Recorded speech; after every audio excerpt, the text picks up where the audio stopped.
Hi there, everybody, and welcome to another episode of The John Allen Show. I am John Allen, the editor of Crux, an independent online Catholic news source. You can find us at cruxnow.com. That is cruxnow.com.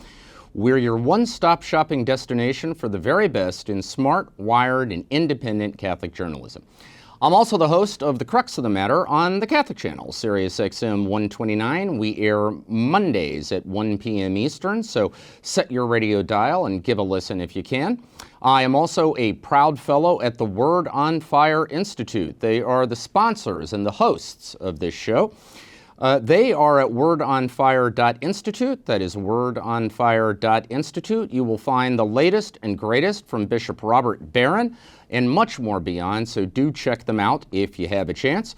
I am coming to you this week once again from the Rome studios of our great friends at Longbeard. That's Longbeard. They are a digital marketing and design company.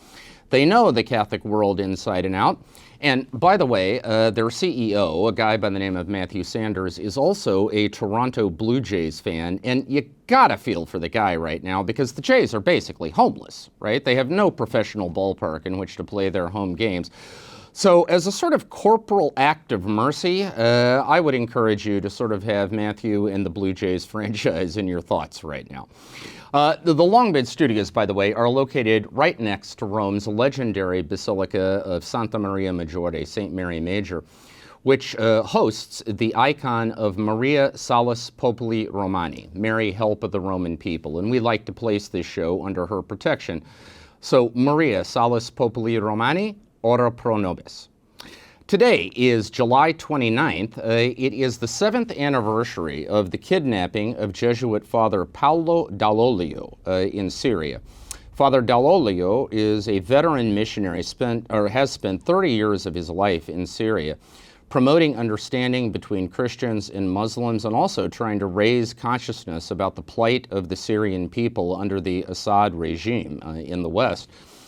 Father Dall'Olio was taken 7 years ago today by parties unknown for reasons unknown. Now, during the course of these 7 years, there have been indications that he's still alive. There's talk that there are back-channel exchanges between the Italian government and the Syrian government and the Syrian rebels and various other parties. But where he is, how he is, and when or if he might ever be released, none of these things are known. So this is also a day to have in your thoughts and prayers Father Dall'Olio's family, the Jesuits, missionaries everywhere, and everyone in Syria who has been scarred by this awful civil conflict. All right, normally on the show, I give you a menu of 3 stories, and then we spend some time unpacking them, sort of taking them apart and putting them back together again, trying to see if we can figure out what is going on. But there has been a lot happening since last we spoke, so this week we're going to do 4. That is, you get a bonus item. So the 4 stories we're going to do this week are, first, the Vatican issues new parish guidelines. Basically, the Vatican's Congregation for Clergy has published what amounts to a sort of Magna Carta for the role and mission of the Catholic parish in the 21st century and in accord with the vision of Pope Francis for a church that reaches out, what they call here una chiesa in uscita. That is, a church that doesn't just sit around waiting for people to come to it, but that gets out in the street, shares with people their joys and hopes, their griefs and anxieties, to quote the Second Vatican Council. Second, a church-state conflict in the Philippines. The Philippines is the 3rd largest Catholic country in the world, about 90 million Catholics, bigger than the United States. And it's probably the most dynamic Catholic community in the world in terms of mass attendance and vocations and things like that. So when the Catholic bishops of the Philippines speak, people listen. In that case, I'm quoting E.F. Hutton. And the Catholic bishops of the Philippines have been speaking a lot recently, denouncing the government of President Rodrigo Duterte and his so-called war on crime that has resulted in a wave of extrajudicial killings and, in the view of the bishops, significantly coarsened Filipino society. This war of words has been heating up. We will talk about that. Third, there are new developments in the ongoing drama surrounding Hagia Sophia. That is the legendary Christian basilica in Istanbul, what was once Constantinople. During the Byzantine era, it was one of the most famous Catholic basilicas in the world. It then became a mosque, then a museum. Now, under the government of President Recep Erdogan, it is once again a functioning mosque. There is pressure on the Pope to say more. And finally, there is a new allegation of sexual abuse against ex-cardinal and ex-priest, Cardinal Theodore McCarrick. That will once again put the Church's clerical abuse scandals in the spotlight, also increase pressure on the Vatican to issue its long-awaited report on the McCarrick case. All right, that's our menu for this week. Stick around because we are going to break down the context. Hey everybody, this is Jared Zimmer, the director of the Word on Fire Institute. I hope you're enjoying this episode of the John Allen Show, yet another production brought to you by the Word on Fire Institute. I wanted to just take a minute of your time to tell you a little bit about what you receive as a member of the Institute. So the Institute exists to be a formation arm of Bishop Barron's apostolate Word on Fire. We offer specialized courses in theology, philosophy, spirituality, practical evangelization, numerous other topics to help form you to be the best evangelist that you can be. Along with those courses, you have a lively forum where you can discuss the courses with the other students as well as the professors. You also get a quarterly journal called Evangelization and Culture. In that journal, we have interviews with folks such as Dave Rubin, Dr. Arthur Brooks. We discuss culture and cinema, you name it. We will bring it to you, again, as another tool to help you learn good evangelization in the modern world. Along with your membership, you also get free access to Word on Fire Digital. We're talking about hundreds of hours of Bishop Barron's content, so his feature films, his study series. You also get a free book, Bishop Barron's latest book called Centered, really diving deep into the spirituality of Word on Fire. So be sure to go to wordonfire.institute to learn more, and we'd love to see you inside. Okay, so our first story this week is the Vatican's new document on the parish. As I mentioned at the top, this is a document issued by the Vatican's Congregation for Clergy, which basically is the department in the Vatican that deals with priests. There's a different department that deals with bishops, and a different department that deals with members of religious orders. So this is the one focused on rank-and-file priests around the world, and therefore it is understandable that they would be particularly concerned with the parish. Now, probably the first thing to say about this document is calm down. Because there are various people in various parts of the world who found one thing or another about this document they didn't like and sort of immediately shifted to outrage. But here's the thing. This document is an instruction. It is not law, which means that unless the document is quoting something that is already in the Code of Canon Law, which it does in some places, it's not binding. It's not creating new law. So pastors and lay activists who are involved in parish life are free to adjust it to their circumstances, take what is useful, and move on. Now, in terms of its contents, one thing that is interesting is how this document was reported. Because there really is no breathtaking new big picture about the parish in this document, which means people tend to get lost in the details. Some news agencies focused on the fact that this document says that lay people cannot deliver homilies during the Sunday Mass celebrated in parishes all around the world, as if this was some kind of new clampdown. The thing is, that was already existing law. Now, there are places that don't necessarily follow that law, but in any event, that is no change to the status quo. Others focused on the fact that the document says that in extraordinary circumstances, when no priests are available, laity may preside over weddings and baptisms and funerals. Now, they can't say Mass, of course, but they can lead a liturgy of the Word. In the case of the wedding, they can witness the sacrament. In the other two cases, they can perform the sacrament, again, in extraordinary circumstances. This was spun up in some quarters as some dramatic Pope Francis democratization and empowerment of the laity. Again, this was also already existing policy. The document also says that administration of the sacraments cannot be fee for service. You can't charge for the sacraments, and if people want to give an offering, that has to be a free act. Again, something Pope Francis has said over and over and over again.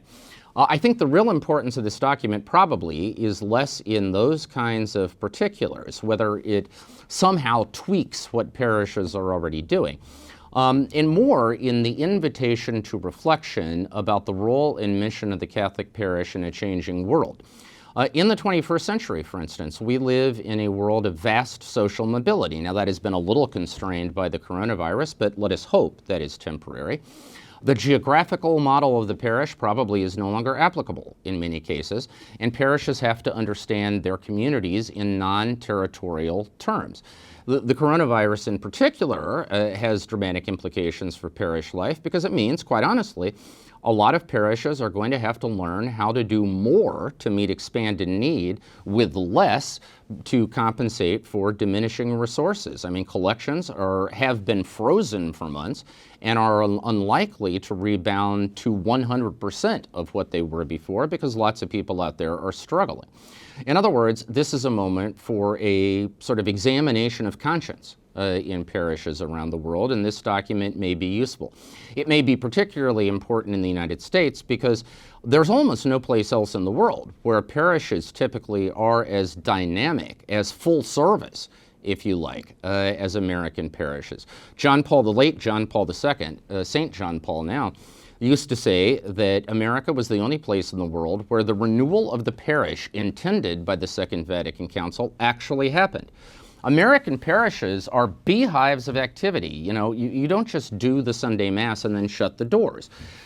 You've got youth groups, and you've got schools, and you've got soup kitchens, and you've got Bible study groups, and you've got RCIA, and you've got wedding prep, and you've got on and on and on and on.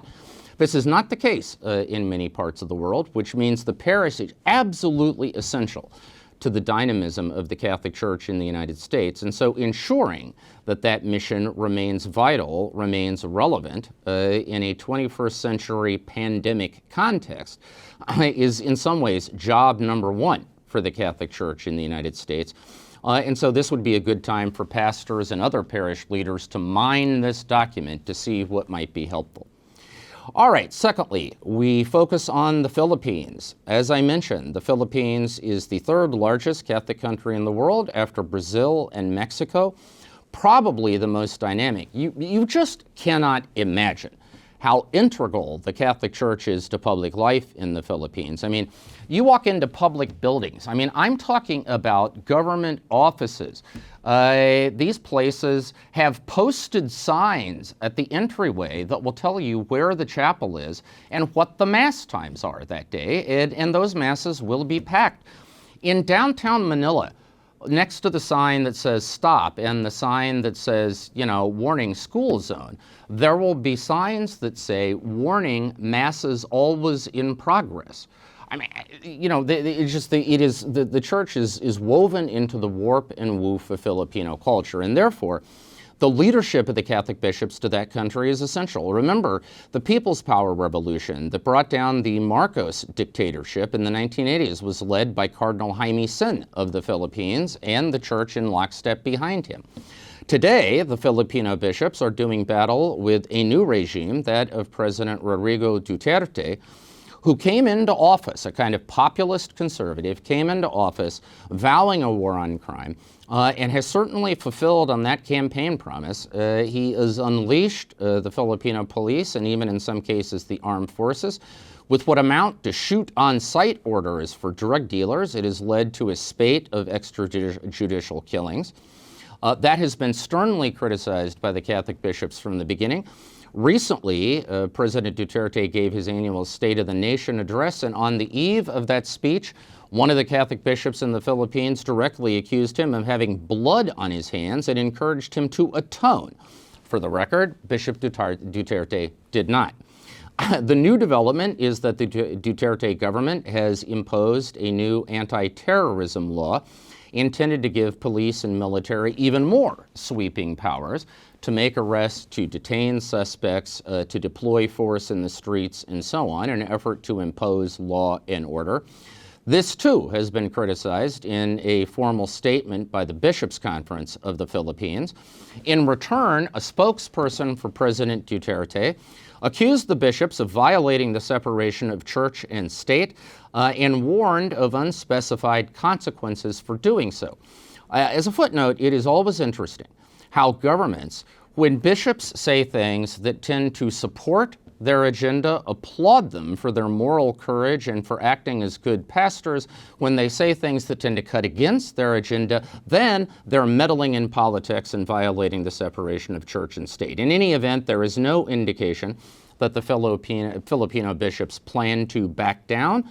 The prescription is for probably escalating conflict between the Duterte government and the Catholic Church in the Philippines. And make no mistake, when the Catholic Church in the Philippines catches a cold, the rest of the world sneezes because they are enormously influential. There is a vast Filipino diaspora around the world. In the Middle East, for instance, there are Catholic communities where the majority of mass-going Catholics there are made up of Filipino expats who work in the oil industry or who work as domestics. The same thing, by the way, is true here in Italy. The number of Filipinos here who run grocery stores, who work as domestics, who work in restaurants, is staggering. And a couple of the most dynamic Catholic parishes here in Rome are parishes that serve the Filipino community. So, I mean, in many ways, the Filipinos are the new Irish, just as the Irish sent missionary priests all around the world in the 19th and early 20th century, planting churches in Africa and in Asia and in Latin America and in the United States.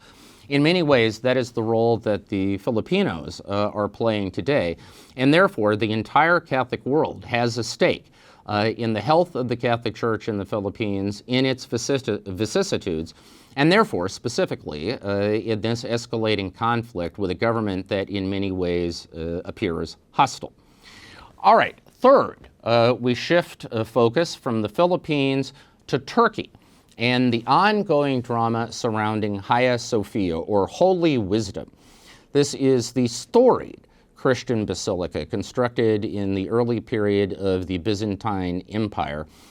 For many years, it was the seat, in effect, of Eastern Christianity, the central spiritual point of reference, the beating heart, if you like, of Eastern Christianity, both before and after the split with the West. However, during the period of the Ottoman conquest in the 15th century, sort of as a symbol of the Islamic takeover of Turkey, Hagia Sophia was converted into a mosque and became one of the most important mosques in the Islamic world. Then, when Turkey converted to being at least theoretically, secular republic under Ataturk in the early part of the 20th century, Hagia Sophia was converted again into a public museum that would be open in principle to members of all faiths, so that Christians could hold services there under certain circumstances. So could Muslims, so could others. In general, it was simply open to the public as a very beautiful place to go and see. Now, the current government in Turkey, under President Recep Erdogan, has been moving in a progressively more Islamic direction in terms of the social policies in the country. Erdogan's electoral base would be composed of Turkish nationalists and practicing Muslims, in other words, to some extent, anti-secularists. And this move to convert Hagia Sophia to a mosque, therefore, is in keeping with that broad policy. Now, it has elicited stern protest from principally Orthodox Christianity, which of course a good chunk of it is concentrated in the Middle East. Turkey, Istanbul, what was once Constantinople, is of course the home of the Patriarch of Constantinople, who is the primus inter pares, that is the first among equals in the Orthodox world. Patriarch Bartholomew of Constantinople has spoken out against this move. So has the Greek Orthodox Patriarch of Athens. So has the Russian Orthodox Patriarch of Moscow. In fact, the Orthodox churches, led by the Greeks, staged a day of mourning, a day of lamentation and of prayer in the wake of this decision to convert Hagia Sophia into a mosque. 2 weeks ago, during his Sunday Angelus address, Pope Francis addressed this controversy. He said that his thoughts were in Istanbul and that he was very pained The Italian was molto addolorato. That was translated in some cases as very saddened, but actually addolorato in Italian is a much stronger word than sad. There's a word for that, triste. Addolorato means heartsick. We talk about Maria addolorata, Mary of the Sorrows. So this was a very strong bit of language that Pope Francis used. In the wake of that, President Erdogan actually issued an invitation to Pope Francis to attend a July 24th ceremony, a commissioning ceremony in effect, marking the reopening of Hagia Sophia as a mosque. Although the Pope did not formally respond, he was also not in attendance. However, pressure is growing on the Pope to do more than simply refer to himself as pained. The president of Greece, echoed by the Greek Orthodox leadership, has called on Pope Francis to speak out in even stronger terms against this decision and to signal his displeasure in some way, perhaps by recalling the Vatican's ambassador from Turkey. And the Orthodox leadership in many other parts of the world certainly is hoping that Pope Francis will join their public protest. Now, it's a delicate balancing act for the Pope because the Vatican historically has had a very good relationship with Turkey. Actually, the Vatican established full diplomatic relations with Turkey in 1836, which was 150 years before they had full diplomatic relations with the United States. The Vatican has an official standing dialogue led by the Pontifical Council for Interreligious Dialogue with a Muslim body in Turkey, a council of Muslim leaders there that is sponsored by a government ministry. Both Pope Benedict and Pope Francis have reached out to Turkey in many ways. So they certainly don't want to light fire to that relationship. On the other hand, it is very important for Pope Francis, for whom ecumenism, that is Christian unity, is a signal concern, that he also doesn't want to leave Patriarch Bartholomew and the other leaders of the Orthodox Christian world hanging. So how he strikes that balance is going to be fascinating to watch. And finally, we have a new development in the saga of former cardinal and former priest Theodore McCarrick. Of course, it was this summer 2 years ago, or that is, it was summer 2 years ago, when reports of sexual misconduct and abuse began to make the rounds about then Cardinal McCarrick, who had served as the Archbishop of Newark, then the Archbishop of Washington, D.C., the nation's capital. As a cardinal, he had been an extraordinarily important figure in the global church. He had been a sort of informal diplomatic troubleshooter for the Vatican, and his career was enjoying something of a renaissance under Pope Francis. But when these charges surfaced, of course, McCarrick was initially suspended. Then, in fairly short order, he was removed from the College of Cardinals, and he was eventually laicized, that is, expelled from the priesthood. Since that time, he has been living in a Capuchin friary in western Kansas. Ironically, it's about 30 miles from where I grew up in a little place called Victoria, Kansas. That because they obviously wanted McCarrick out of the spotlight to give both him some peace and also, of course, the people who have to take care of him some peace. What has happened recently is that a new charge of sexual abuse has emerged. Now, the accuser in this case has not been identified, but through the accuser's attorney, who was a high-profile American attorney by the name of Jeffrey Anderson, this accuser has suggested that he was brought to a beach home owned by McCarrick on the Jersey Shore, and there he has claimed he was the victim of what he has described as a sex ring. So not just McCarrick, but a handful of other clergy, he alleges, were engaged in sexual abuse of both himself and others. Now, to date, the Archdiocese of Newark has not really issued any response to these allegations. They have said that since a lawsuit has been filed, it would be inappropriate for them to comment on litigation, but they have, of course, indicated that their hearts are with all the victims of sexual abuse and have reiterated their commitment to doing right for victims. Obviously, McCarrick has not had any comment, and neither has the Vatican. But the upshot of this is, assuming this case goes forward and that it's heard, it will once again thrust into the spotlight the ongoing saga of the Church's clerical sexual abuse scandals and renewed debate as to whether the Church has done enough to try to come to terms with that. And interestingly, it comes at a time. This is a year after Pope Francis issued new legislation regarding sexual abuse, requiring all dioceses in the world to create reporting mechanisms and also requiring proceedings against bishops who are accused of covering up abuse. And those measures were to take effect 1 year from the issuance of that legislation. So this is certainly, I think, going to lend momentum to efforts to find out exactly what has been done on the ground around the world to translate those noble aspirations into reality.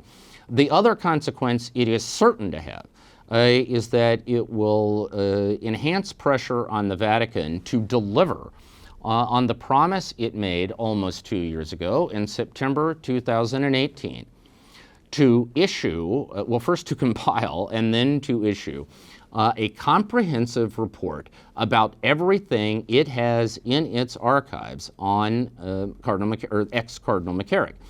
In other words, this report is supposed to be an answer to the question of who knew and when did they know it. This task was entrusted to the Vatican's Secretary of State, Italian Cardinal Pietro Parolin.